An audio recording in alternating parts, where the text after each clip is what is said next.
سلام و عرض ادب و احترام خدمت همه شما دوستان و همراهان. اینجا کانال رازه و من فراز هستم. خوشحالم که چند دقیقه رو فرصت دارم باهات همسفر کلام لسان و غیب باشم. توی چنل راز من حافظ خوانی و انرژی خوانی انجام میدم و تلاشم اینه که پیامی از دل کلام حافظ به گوشت برسونم که برات تازگی داشته باشه. چند ثانیه سکوت میکنم تا نیت کنی.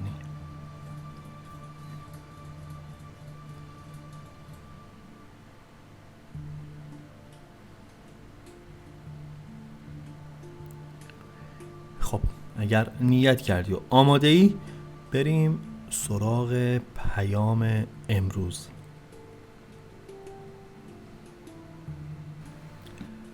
مطلب طاعت و پیمان و صلاح از من مست، که به پیمان کشی شهره شدم روز الست. من همان دم که وضو ساختم از چشمه عشق، 4 تکبیر زدم یک سره بر هر چه که هست.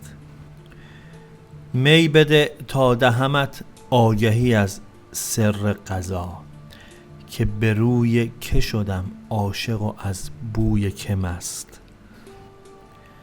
کمر کوه کم است از کمر مور اینجا، ناامید از در رحمت مشو ای باده پرست. به جز آن نرگس مستانه که چشمش مرساد، زیر این طارم فیروزه کسی خوش ننشست. جان فدای دهنش باد که در باغ نظر، چمن آرای جهان خوشتر از این غنچه نبست. حافظ از دولت عشق تو سلیمانی شد، یعنی از وصل تواش نیست به جز باد به دست. غزل 24 حافظ. بعضیا بر این باورن که جهانبینی حافظ بر این اساسه که خودشو تسلیم به حکم سرنوشت کرده، یعنی تقدیر و سرنوشت انسان ها از قبل معلومه و از خودشون اختیاری ندارن. بعضی بر این باورن که با این غزل حافظ چنین عقیده‌ای داره و برخی دیگر اینو روی این حساب در نظر میگیرن که طبق این غزل دو جهان، این جهان و جهان بعدی، برای حافظ هیچ ارزشی نداره. میگه خب پس اگر قراره که من دستی در تقدیر نداشته باشم، با من کاری نداشته باش، بذار من بادمو بنوشم. و این داره کنایه میزنه به اون ریاکاران و کسانی که دارن با اسم دین و مذهب دیگران رو فریب میدن. و ببینیم امروز پیام برای من و تو چی داره. این که میگه الان زمان و صلاح اینه که به عهدی که بستی پایبند باشی تا پشیمون نشی و بتونی تقدیر رو به دست خودت بگیری. اگر تازگی ها با خودت قول و قراری گذاشتی، عهدی بستی، اینجوری نباشه که فقط شب موقع خوابیدن که داری آرزوهاتو مرور میکنی به خودت وعده وعید اینو بدی که باید فلان کارو بکنم، فلان موضوع رو باید شروع کنم. اینجوری باشه که بتونی پیگیریش کنی. و چه روز و تاریخی بهتر از امروز، 13 فروردین، پایان تعطیلات نوروزی و فردایی که قرار دوباره زندگی به روال قبلی خودش برگرده. اینو به فال نیک میگیریم این پیامو، اینکه فردا صبح که از خواب بیدار شدیم میتونه یک حرکت تازه باشه، بخوایم یک نسخه بهتر از دیروز خودمون تبدیل بشیم.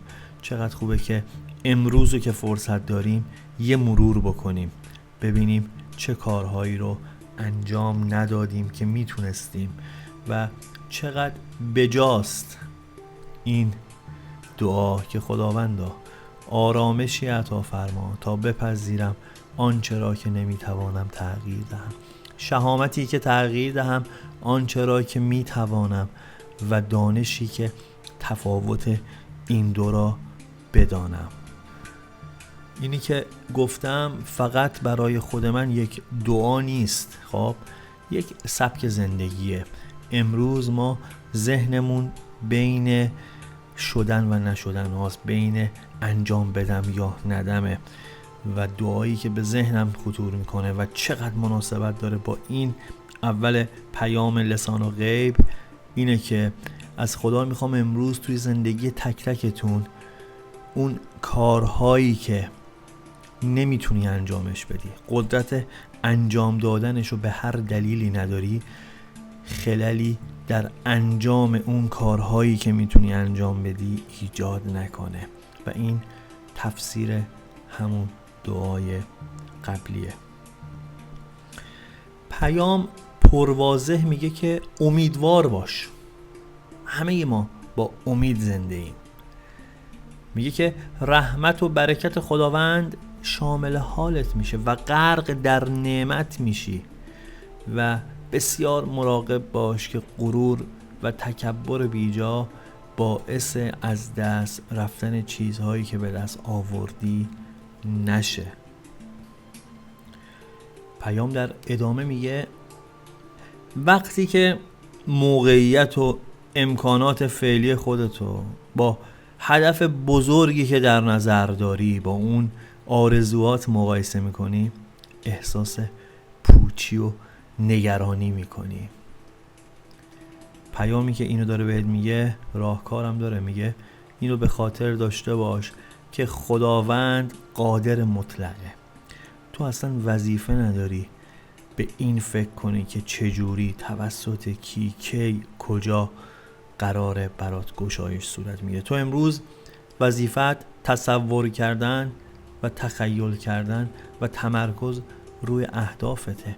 همین که نیم قدمم هر روز بهش نزدیکتر بشی و اونو بنویسی، سهم و نقشتو به شدت به درستی انجامش دادی.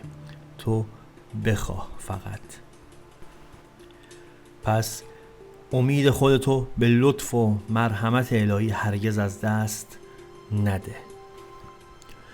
عشق به زندگی و فعالیت و علاقه به پیشرفت توی وجودت موج میزنه. در این انتها پیام میخواد بهت این مژده رو بده که تا موفقیت راه چندانی نداری، فقط باید از وقت خودت حد اکثر استفاده رو بکنی و زمان خودتو بیهوده تلف نکنی.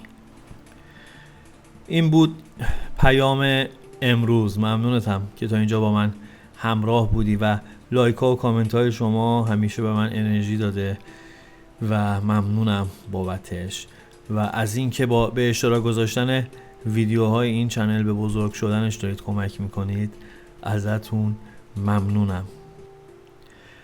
یا رب این قافله را لطف ازل بدرقه باد. پوینده باشی و پایدار.